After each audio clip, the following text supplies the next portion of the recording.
Greater Sandton and beyond. Get ready for the Sandton Times Hour with your host, Alexander. Ladies and gentlemen, everyone in between and beyond, this is the Sandton Times Hour on Mix 93.8 and also available on all good podcast platforms. I'm Alexander Leitner and this is edition 129. It's week 35 of 2023 and spring is around the corner and I'm excited to be with you once more. If you'd like to send through your questions, your comments, or your feedback, you can do so. You can email editor@sandtontimes.co.za or visit the social media accounts at Sandton Times or pop onto the website www.sandtontimes.co.za. And if you're listening live on Mix 93.8 and not at a later stage on one of the many podcast platforms, well, the WhatsApp line is open and you know that number. It's 084 822 0938, 084 822 0938, and it's always good to hear from you. A very special welcome to everyone up in Gauteng, if you're listening there, or if you're listening somewhere else in South Africa, you're also welcome. And of course, if you're anywhere else in the world, online or on air, wherever you are, I'm happy to report that all is well in Sandton land. As many of you might know who listen regularly, Vincenzo is behind the mixing desk again, and I'm thrilled to have him here. And Vincenzo, I don't know if you saw this, but the Sandton Times Hour peaked on Apple Podcasts in position number 12 in the news category this past week in Namibia. Thank you to everybody in Namibia for your support. It's much appreciated, and I look forward to seeing the show charting on other platforms. Vincenzo, can you hear that? That's the BRIC Summit. That is now officially over. It's done and dusted. The fighter jets are back in the hangar. The army of police have packed up. The generators are humming again as load shedding returns, and the homeless are back to direct traffic. Watch life return to a South African normal once more, but wait. The elections are coming up soon, so maybe we might see a part 2 to all the festivities of painting roads, replacing light bulbs, and filling potholes. Coming up on this week's show, she is the CEO of one of South Africa's largest advertising and marketing communication agencies, who has written a piece on the way we observe our public holidays. I'm going to be chatting to her in a bit about that. Then, ever thought of joining the circus, or at least be fit enough to do so? A new home to all things performance has opened in Cresta. Stay tuned for that. After that, if you enjoy luxury shopping with a touch of Africa, there's a fair coming up in Sandton over the coming days, which will help you do just that. And finally, murmurs are abound as to how a new demerit system for South Africa's roads is going to work. We try and decipher the details. This and more will be coming up in the next hour. But it's time to get the hour going with our first bit of music. And you're listening to the Sandton Times Hour on Mix 93.8. Promote your brand. Advertise your business. Our audience could be your next client. Contact the Sandton Times today.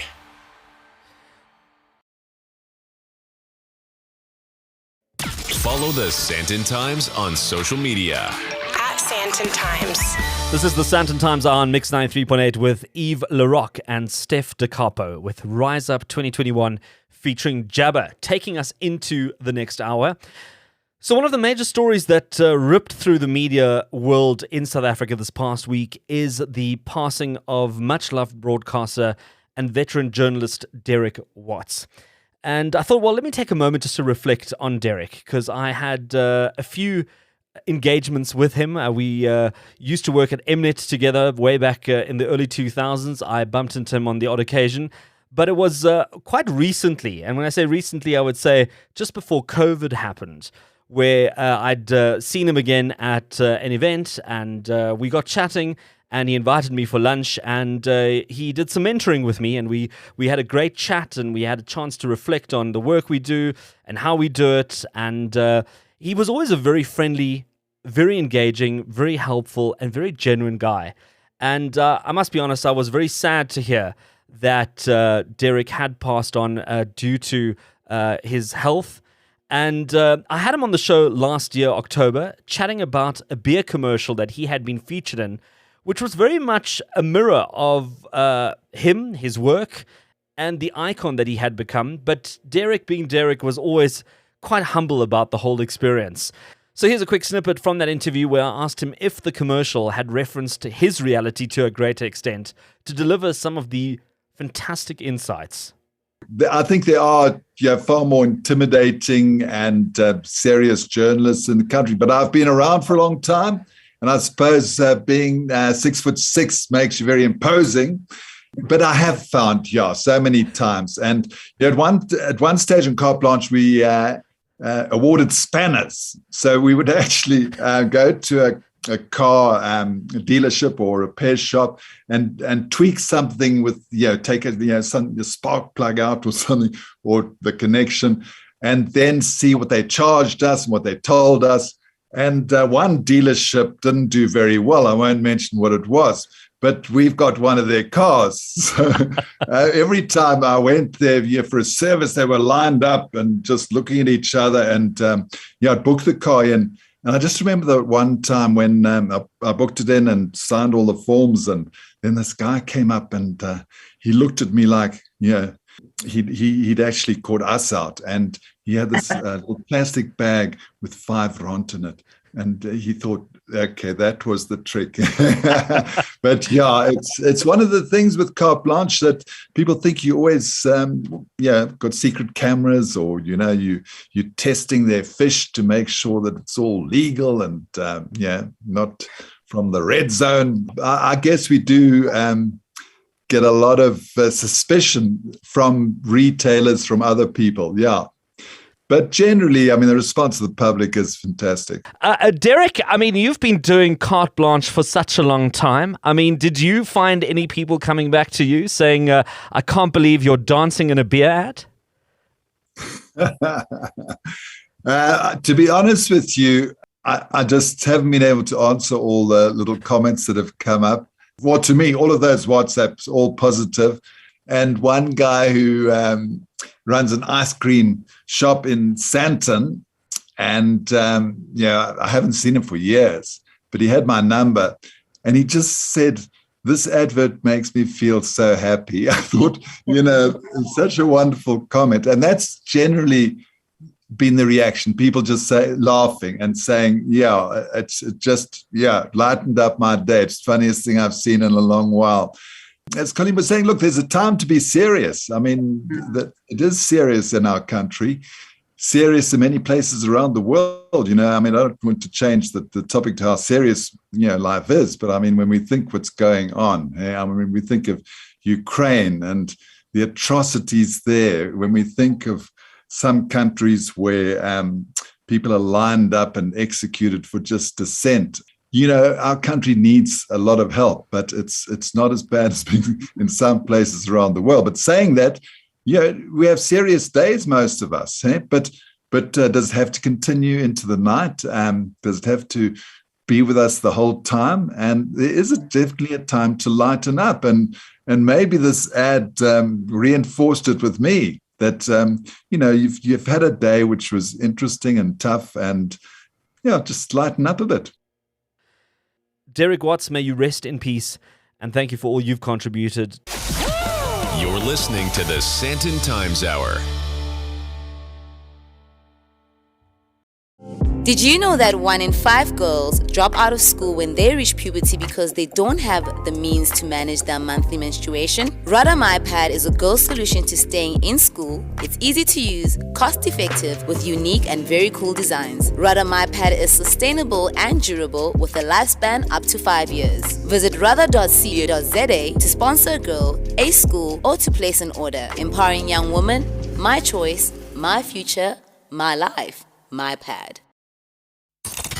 It's a good question because lots of people have asked us that, what are you going to do going forward? That's a great question. It's a critically important question. Such a great and interesting question. I have not even thought about that until you just said it.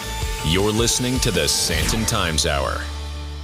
This is the Sandton Times Hour on Mix 93.8 and also available on all good podcast platforms. And as we get the week going, I'm thrilled to be joined by my first interview. It's a lady I've been trying to get hold of for quite some time, and she's been quite busy, but she's also got a very important role. She's the Chief Executive Officer of Publicis Groupe Africa. And if you're not familiar with Publicis Groupe Africa, well, it consists of many of South Africa's leading communications, marketing, media, advertising, and technology companies. The group is also a stakeholder in just over 60 agencies across the African continent. It's also part of the listed French holding company Publicis Groupe, which is the world's third largest communication and advertising group.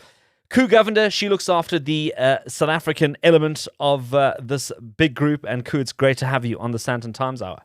Thank you so much. I'm honored to be on.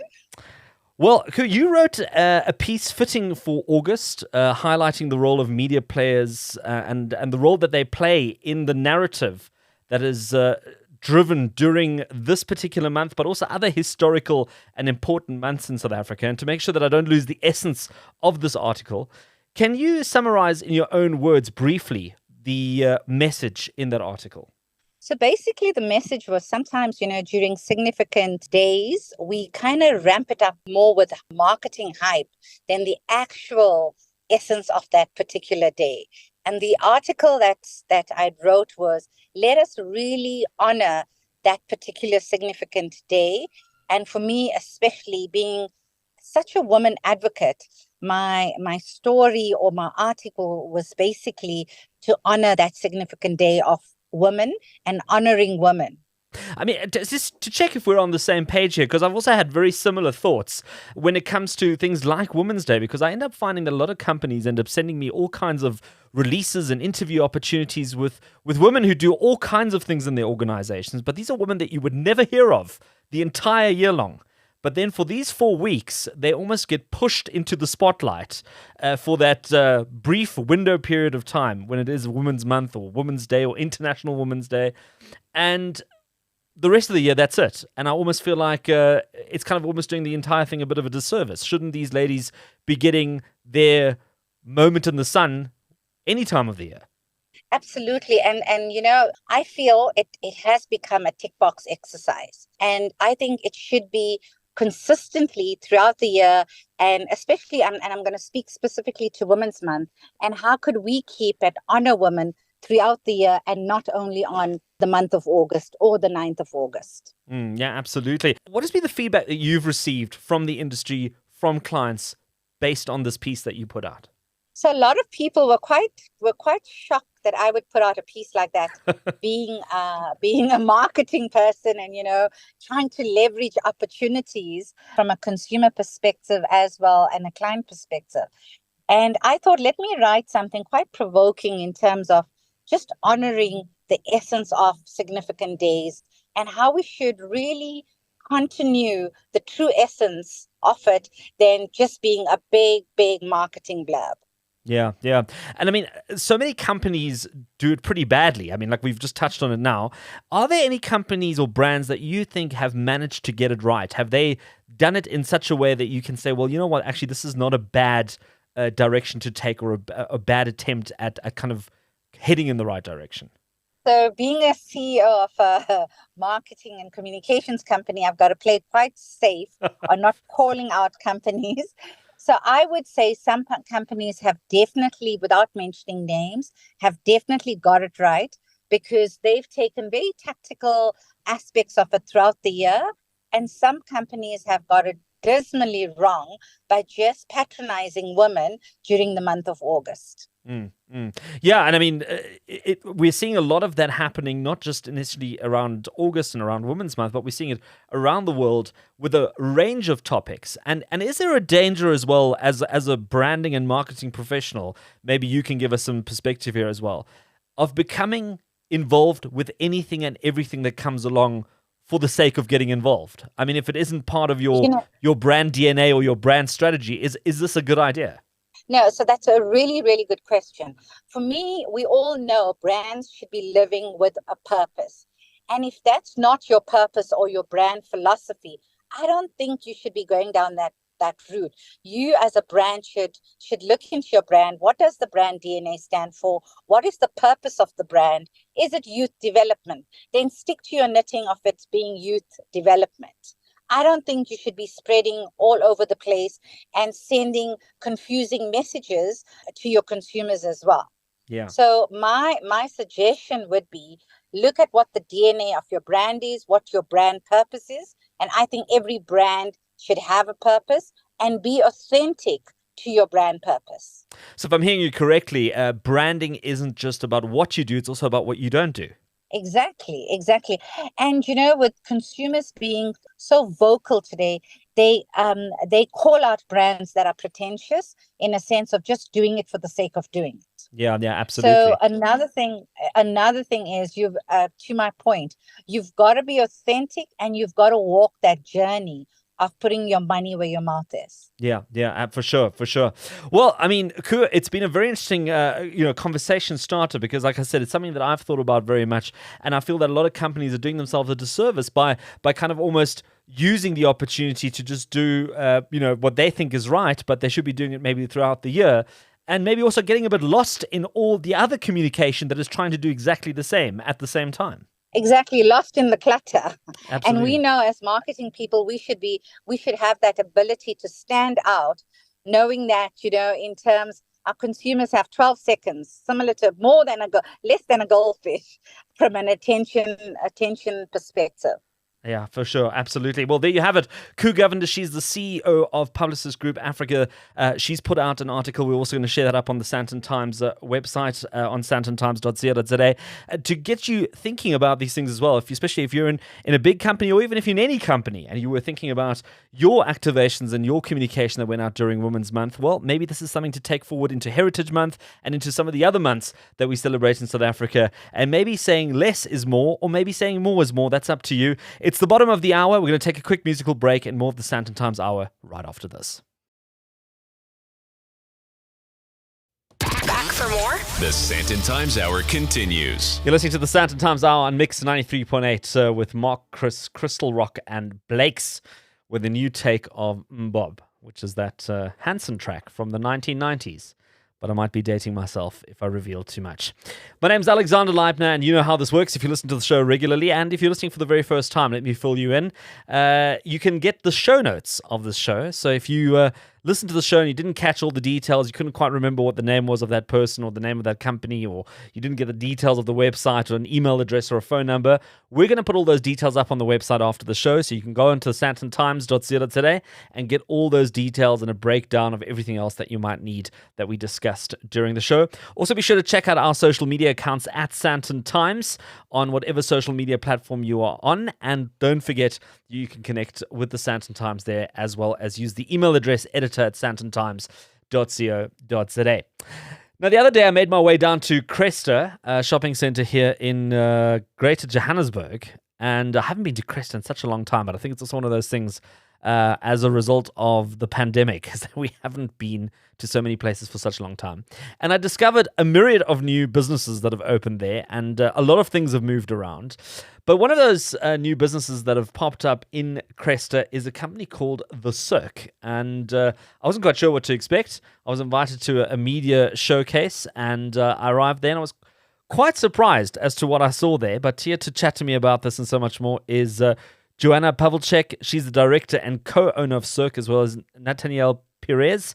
And I'm going to introduce Nataniel in just a minute because we need to just lay some foundations here and talk about the Cirque. And Joanna, thank you so much for joining me on the Sandton Times Hour. Yeah, you're welcome. I'm glad to be here. Thank you so much. So, Joanna, just give us a executive summary of how you would describe the Cirque to somebody who's never seen it before. All right, so the Cirque comprises three kind of main facets. Number one, we have classes. So we teach aerial, as basically circus. If anyone's ever seen Cirque du Soleil, Madame Zangara, we teach all that stuff to adults and to kids. We have classes all week, open to everybody. Then we've got our shows and we've got corporate. So that's the professional side of things. It's performing. So we have a team of professional artists who are trained at the venue and they perform at corporate events or at our own shows, either as a group or solos or duos or that kind of thing. So that is the shows is really one of the biggest elements of our business, especially now since after COVID, after we survived COVID. And our shows is something that we produce in-house, and it's all original productions that are done by our team. Well, I mean, it is very impressive. I mean, just to sort of recap that, you've now created this the school, but also a performance area that takes these things like you've seen on Cirque du Soleil and makes it accessible to people to watch locally and also for people to partake in. I know that on the media day, you also invited a lot of media to kind of try out the poles and try out the aerial parts. I hadn't phoned Discovery Health in advance to advise them of my participation. So I unfortunately couldn't take full advantage of doing aerial acrobatics, even if it is over a crash mat. But nonetheless, I think in jeans it would have been a bit of a stretch. But it is quite fascinating to see this because, like, you know, it's not something that you would consider an activity or a traditional sport. How did you get into opening up this idea? Oh gosh, I mean, it's quite a long story. I personally, and I think a few of us in the industry also all started with pole dancing, which is many years ago. That became more accessible to people earlier on. From there, I was working with another company, and then we decided to branch off. And there's a number of, a few of us co-owners who all decided to open up the cirque because we all come from the same background. Kind of where it started. So it was just about sharing that knowledge and the passion with other people and making it, like you said, accessible to everybody. And we really do. It's accessible from everyone, from the most absolute beginners to people who have a gymnastics background to kids from the age of 6 years old. Really anyone can join. It was really about how we can make that accessible to as many people as possible to try out as well as enjoy and watch. Yeah, I mean, it is quite spectacular. Some of the demonstrations that I've seen in terms of what can be done on aerial acrobatics, be it a ring or like you said, a pole, or even some of the and like here comes my bad terminology, but is it fabrics? Like fabrics that you can kind of roll yourself in. Yeah. I mean, if you've watched America's Got Talent, you probably know exactly what I'm talking about. But that's sort of generally kind of what you can expect. You've got a fantastic store upstairs as well. People can buy a whole bunch of tights and sort of different, I suppose, gym wear, casual wear, athleisure wear. Which is very cool. So if you're just into the retail side, there's something there for you as well. You occupy the old space that used to be the barnyard in Cresta. So if people know where that is, you've got a pretty good idea as to where to find you. Now, you've also got shows that you run at the space. And Nataniel, maybe I can just bring you into the conversation here right now. There's one running at the moment called La Belle. Tell me a little bit more about that. So La Belle is perfectly suited for Women's Month because it is a show that has only female performers that are all part of the training program from Cirque. We put on a show where we show everybody what the girls can do. It's a very empowering show for women, an inspiring show. It's a burlesque style show, so it's quite sassy and sexy. And at first glance, it seems to be quite sexy. And then there's a really deep meaning throughout the show that takes women on this journey of reflecting in relationships and how they change us, how they shape us, how we don't identify with ourselves any longer. And ultimately that journey of breaking free from relationships and discovering who we truly are, our own worth, our own power. So the show takes us on quite a journey, which is very fitting, of course, for Women's Month. Yeah, certainly. And I mean, I think you also got some of the guys involved in some of that choreography. I mean, just a taste of it to get a feel for what it's like being able to perform burlesque. And I must say, I thoroughly enjoyed watching that. I didn't partake once again. As I say, I didn't really think I had the right warm-up. You know, I didn't want to peak too soon in this performance. And this is something that you're looking to roll out on a monthly basis. Are you looking to kind of put together these shows and bring out a different one every month? Or is this something that you're going to do sort of seasonally? So the way we're working at the moment is we are releasing a production once every sort of 4 to 6 weeks. Because we're really new, we're still testing out what the ideal run of a show is. So I direct some of the Cirque shows, or we have a guest director. So we've worked with Nats for many years, and La Belle is her original production. So it's kind of like a partnership in this case. So each show runs for, like I said, around 4 to 6 weeks, 7 max at the moment. And with time, we will see if we need to extend that, if we need to bring more variety, or if we're going to just run shows for longer, kind of like how Barnyard used to do. So after La Belle, we have the next 2 productions also scheduled, which will take us up to the end of the year. Tremendous. Well, there you have it. If that's whet your appetite, we're going to put all the information up on the Sandton Times website so you can get the costings, the whatever, all the information you need, the classes, the performances. We'll put all that information up there so you can go through it in your own time. And Joanna Pawelczyk, director and co-owner of Cirque, as well as Nataniel Pires, director of La Belle, stage at the Cirque at the moment. Thank you so much for joining me on the Sandton Times Hour. You're listening to the Sandton Times Hour. All right, as the hour progresses, we catch up on some events happening in Greater Sandton, and one of those is taking place at Melrose Arch from the 1st to the 3rd of September. It's the Handmade Contemporary Fair, or also known as the HmC Fair, and I'm joined by the head of operations for the fair, Lesley Hudson. And Lesley, it's good to have you on the Sandton Times Hour. Tell us a little bit more about this Handmade Fair. What is this all about? So a Handmade Contemporary Fair, or as you correctly said, HmC, has been around for 17 years. And it's a showcase of the best of African luxury, handcrafted goods. So everything from jewelry, clothes, homeware, beautiful foods, drinks are all available at the fair. Okay, amazing. So, what kind of makes something a luxury handmade item? Because Africa, for better or for worse, is known for curios or souvenirs or hand-carved giraffes, and they're very popular with a lot of the overseas people who come and they buy them in huge quantities. And also, there's a couple of things that we've also bought for our own homes. But what differentiates this fair from something that a lot of people probably already know? Yes, so thanks for distinguishing. So what you won't find at the fair are all the things that you've just listed, but what you will find are very bespoke, very beautiful items that compete with the best of the best in the world. So they are handcrafted by absolute experts who have poured their heart and soul into the design of the items and in the production of the items. And they really are the most beautiful items that do not only could, but actually do fit on the catwalks of Paris and New York and in the beautiful homes of everywhere in the world. And of course, in our homes and places of work too. All right, so a very elevated experience. And it sounds like you've gone out and you've actually curated the people that will be making these things available for purchase. How many traders are we talking about? How many designers are we expecting at the fair? We have approximately 100 or possibly north of 100 exhibitors at the fair, but that's because that's the space that we have. I mean, we could take many more. It's extraordinary to see the amount of talent in the country and on the continent to actually qualify for this very particular niche of luxury handcrafted items.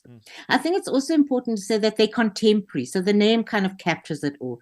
They're handcrafted, but they're contemporary. So they recognize our legacy and our heritage, but they bring them into a modern world. So whatever you see there, you will love using and wearing and tasting and smelling. What brought about the idea to host such a gathering? I think it's exactly a recognition of the fact that we are not just a continent of curios and beaded work, but we are a continent of highly skilled craftspeople who know their crafts.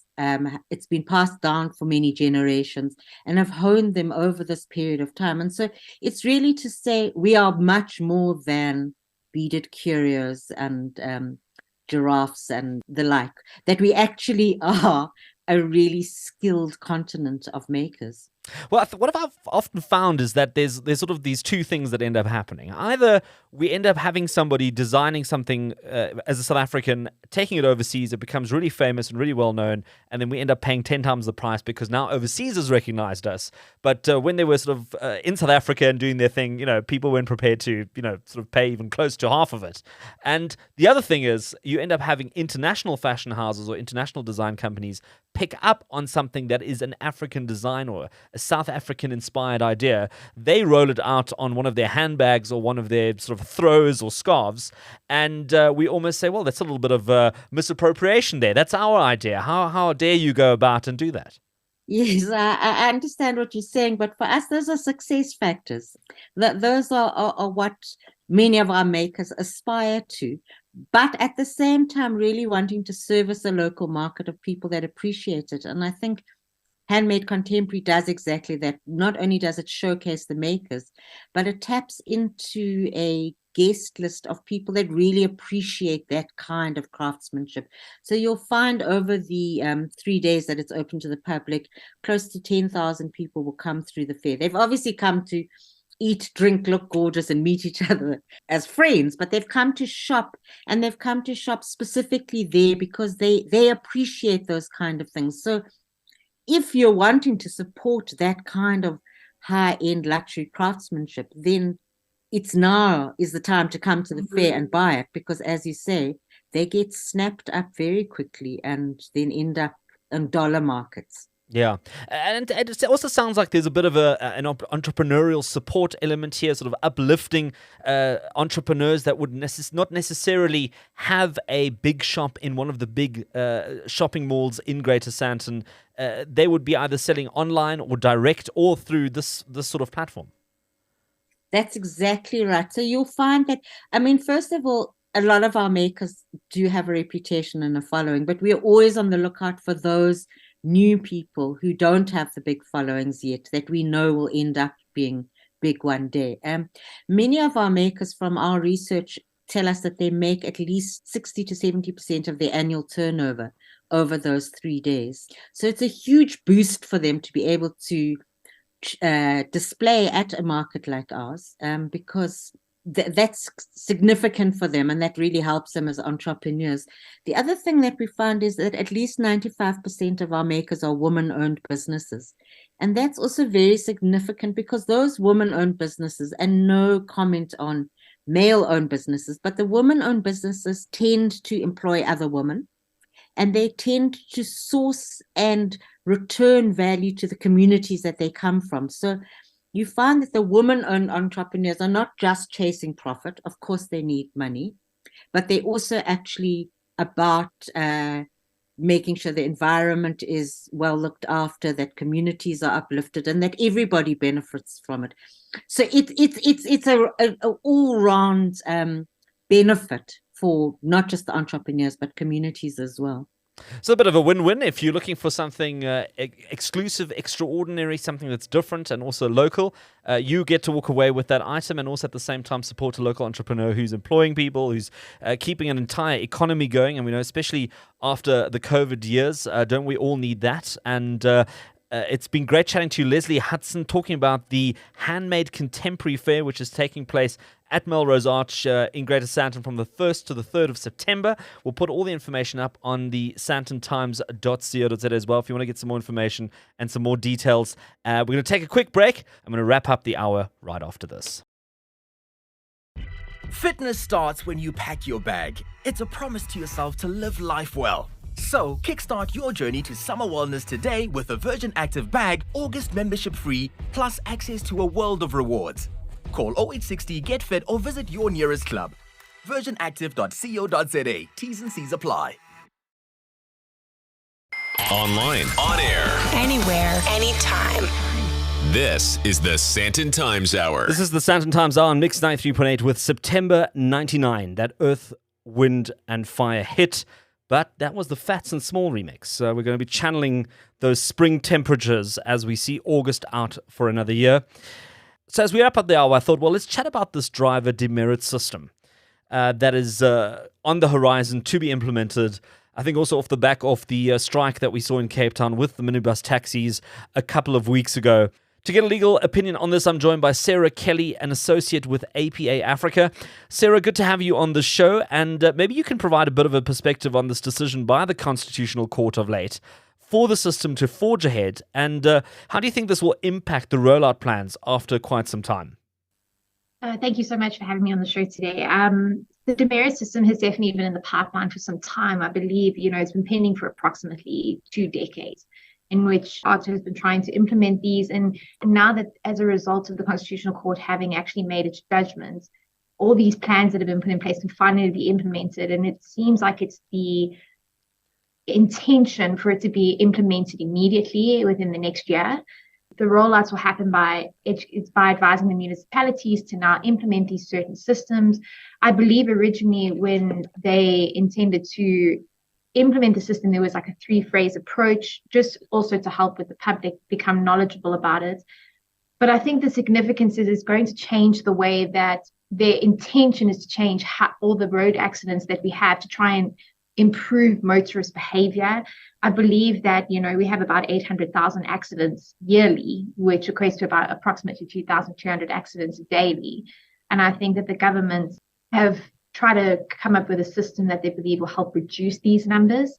And especially, the those motorists that have habitual behaviors, that constantly have accidents, constantly have fines. So I think the significance of this decision is they now get to implement the system to try and achieve a certain objective, and that is to make our roads safer. Right.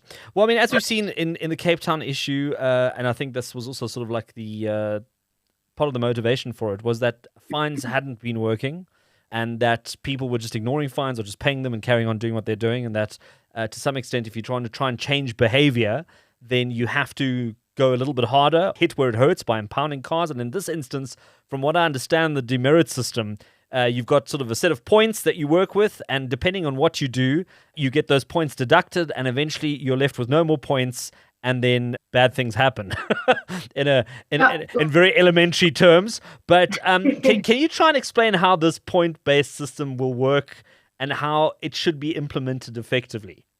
It's like you say, the fine system hasn't necessarily been working. So let's, in good fashion, try a different system. And what will happen is there's certain offenses that you can commit. For example, you don't comply with the traffic signal, or you go over the speed limit. They have a penalty. So there's still a penalty that will have to be paid, being a fine, and that certain points will be deducted. So what happens is all drivers will start on a zero points. And you have certain categories that you can say, you can get a certain amount of points. For example, I think if you fail to register your vehicle with the appropriate authority, you'll get 1 demerit. And what happened was, over time, if you accumulate these demerits over time, if you reach about 15, because there is a draft version, originally it was 13 demerits. I see they're now trying to change it to 15 demerits, where if you accumulate that amount of demerits, your license will essentially be suspended. So they will put certain amounts of demerit points depending on to which offense you commit. I think, for example, drunken driving is like about 6 points, if I recall correctly. I know it's higher than just 1. So the more serious the infringement, the more demerits that you will get. And I think, like I said, the demerit system, the more points you get, it's to try and stop you, because there'll be severe consequences, and for a fact, a vehicle will be impounded or your license will be suspended. Yeah. It's not a deductive system where they deduct points. It's actually a system where they actually add up points. And like you said, once you get to a number, then essentially your time's up. Your car gets impounded. Yes. Your driver's license gets taken away. I mean, that's quite an impactful thing. I mean, if you're left without a car or without a driver's license, where to from there? I mean, are you then sort of just left to either Uber everywhere, or do you have a chance of trying to redeem yourself? Well, that's what I think that's one of the intentions behind why they created this, was because I said, we're a nation where a lot of people, we rely heavily on transport, and a lot of motorists out there rely on their transport to get to their jobs, to do day-to-day activities. Where even though we do have public transport, it's not necessarily used by all South Africans. And I think the intention behind this was to kind of force people to comply with the laws, make it safer, to keep your vehicle. Because as you say, if you lose your vehicle, it's impounded, or you lose your license. If your license is suspended, you're not allowed to drive while it's suspended. So you're kind of forced, like you say, to use Uber or public transportation that is available out there, which I don't know if it's necessarily feasible for everybody. Look, we all know petrol prices are not the greatest, but I think having to Uber to and from work or other maybe transportation systems will accumulate a different financial impact on an individual. Like I said, the points essentially accumulate. It's funny, you use the demerit system in school, you're like, it's a minus mark, but in here, no, it's an accumulation of points. And if you get up to 15, then you've got to face the consequences. Yeah. And I think that was the point of the government, is that they're trying to say that, people maybe aren't necessarily listening to just getting fines. There has to be a more severe consequence. Well, I'm assuming there'll be some education around this. I mean, we're talking about it being implemented sort of immediately / within a year. But I suppose there also has to be a little bit of a consumer education exercise or a public education exercise for people to actually understand what the implications are and how this is going to work. Otherwise, I suppose it won't really serve much of a purpose. No, well, that's true. From what I understand, they plan on having service outlets that individuals can go to, whether it's to pay the fines, understand how many demerits they're on, and through these service outlets, they plan on educating the public. But I also believe they intend to have an aggressive public awareness campaigns in order to get motorists to be aware of this system that's coming into place, how it will work. Like any system, though, there is also slightly maybe a duty on the public to also strive to become informed by this. I know that it's been notified on news, and unfortunately, as we know, not everybody might have the opportunity to go to these service outlets or never have a moment to know they even exist.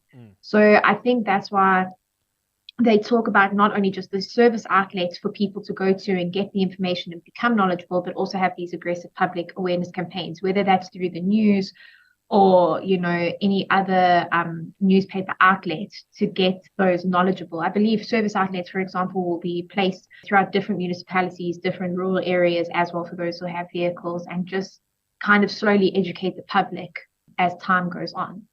Maybe also, I think maybe one of the other options, whether I haven't seen this, but I think maybe the other one, for example, those that get fines, is maybe, attach a letter or something to those sorts to let motorists know, by the way, this new system is coming into place. Please, these are the key points that you need to be made aware of for those that are already motorists, that already have fines. And I think to try and get that public awareness out there, maybe one of the initiatives they should follow.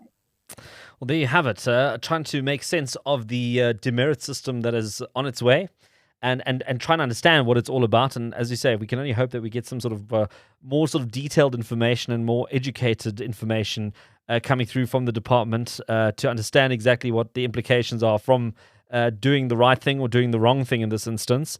And Sarah Kelly, Associate with APA Africa, thank you for making the time to be on the Sandton Times Hour to try and unbox this a little bit with us and at least kind of draw some attention to it. If nothing else, for people to kind of start looking out for this kind of information coming through. That's it for another Sandton Times Hour on Mix 93.8. And as always, available on all good podcast platforms. If you haven't subscribed to the podcast yet, if you're planning to travel soon, make sure you subscribe to the podcast and never miss a week. You can email editor@sandtontimes.co.za if you want to get in touch or connect on social media at Sandton Times, and visit the website www.sandtontimes.co.za, and feel free to send through your questions, your comments, your feedback, your input. All of those are welcome. Thank you to all my guests who made the time to be on the show this week, as well as Vincenzo. As always, thank you for all your hard work. And thank you to the Sandton Times as well as everyone. And thank you to the Sandton Times team as well as everyone at Mix 93.8. And thank you for listening. And let's connect again next week.